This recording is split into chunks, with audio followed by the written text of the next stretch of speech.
by Bashir Adefika celebrating Salah. The Eid el-Fitr or Eid el-Adha in Sokoto is always memorable. This is because it relates the history of the Nigeria's influential community and tells the story of the unity of the Ummah.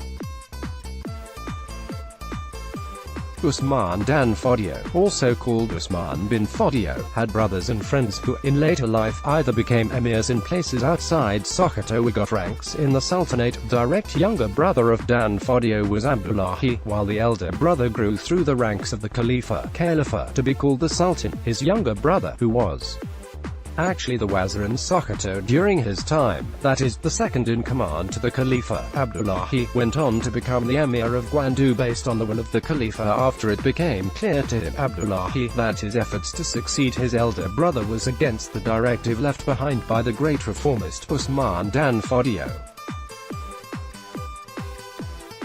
The situation made Dan Fodio's direct descendants the sole occupants of the throne, while Abdullahi got his ascendancy to greatness as the Emir of Gwandu.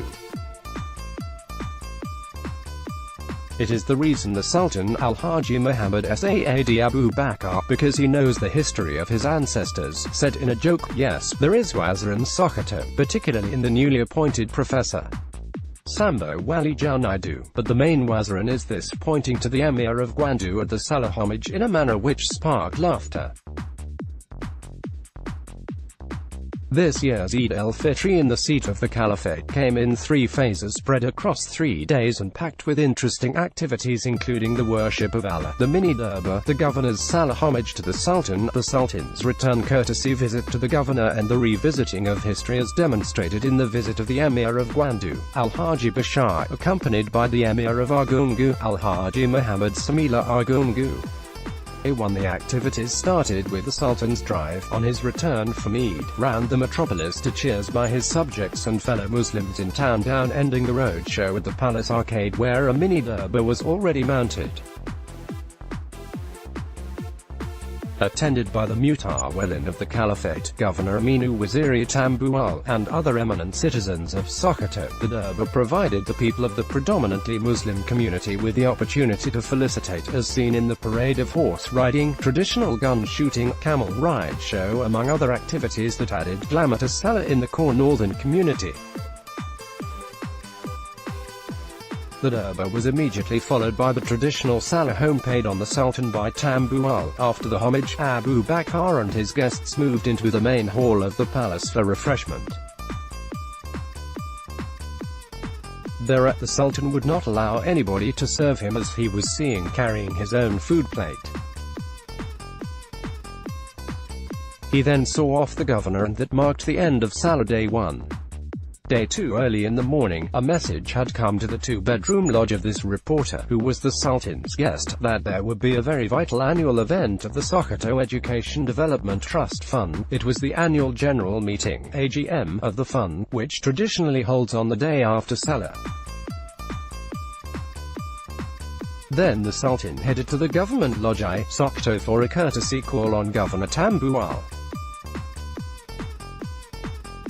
Abu Bakr, who was accompanied by members of the Sultanate Council and district heads in the Caliphate, thanked Allah SWT for the opportunity to witness this year's Eid el-Fitr, while also expressing his condolence to the state government and the entire people of Sokoto over the deaths of eminent sons of the state, including the Sarkin Yabo, the retired Deputy Inspector General of Police, Dig. Hamza Isa. The Sultan introduced the Wazir in Sokoto, Professor Sambo Wali Junaidu, who, for the first time, was coming with the Sultanate Council members for the Salah visit.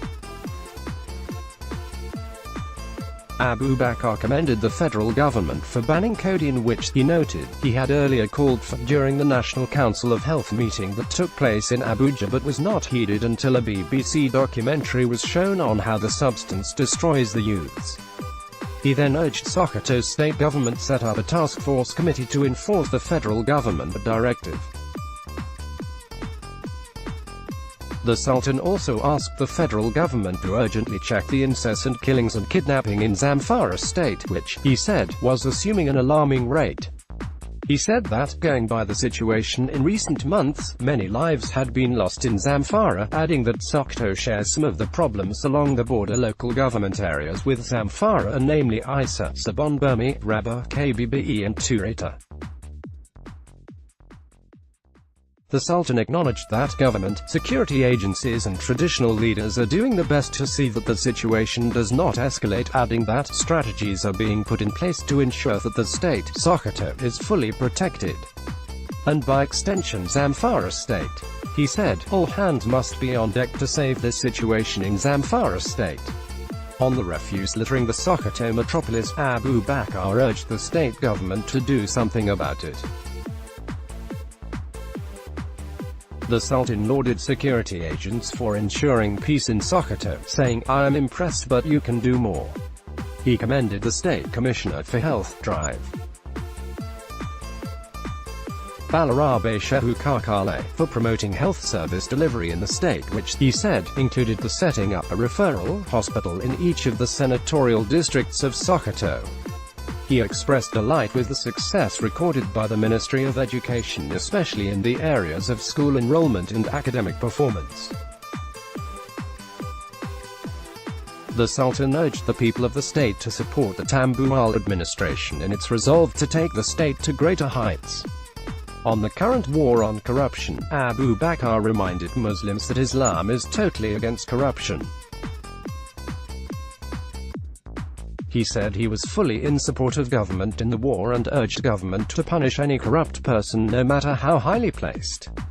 The monarch however expressed his displeasure on how some corrupt persons were not being sanctioned, adding that, there should be no sacred cow. When you are caught in this corruption war, you should be punished. Responding, Tambuwal, who started his remarks with a joke that the police band beat more drums for the Sultan because he is a retired general than they did for him, a civilian, thanked His Eminence for his advice at all times to ensure his success and that of the government of Sokoto. The governor prayed Allah to reward the Sultan for his good deeds. On the request for the welfare of the newly appointed district heads and the Waziri, he assured the Sultan that government would act soon. On the need to set up a task force to enforce codeine ban, he said, already, government has the law but it will reinforce it so as to enable it effectively discharge the responsibility assigned for it. On the heaps of refuse and poor sanitary condition of Sokoto, Tambuwal said he had discussed this with his commissioner for the environment. On security, the governor said the state government was doing everything possible alongside security agencies to stop kidnapping and attacks on border local governments with Zamfara. Tambuwal said, Inshallah, we will not allow its escalation. Day 3, the third day of the Eid al-Fitr, saw Abu Bakr showcasing the caliphate through the visit of the Emir of Gwandu, Al-Haji Bashar, accompanied by Emir of Argungu, Al-Haji Argungu, who was in the Sultan's palace to pay Salah homage. Both notable northern traditional rulers came alongside the council's members, religious leaders and district heads in the respective communities. In his remarks, Bashar said he was in the Sultan's palace based on the tradition of coming to rejoice with my senior brother, the Sultan, on the successful completion of Ramadan fast. The Gwandu monarch then said, your going round the country has saved a lot and brought a much-desired peaceful coexistence among Muslims and Christians. Let me clearly and openly state that you have become a source of pride and inspiration to this family of Sheikh Usman bin Fodio in uniting us and making us understand one another. You are really a pride to the Muslim Ummah.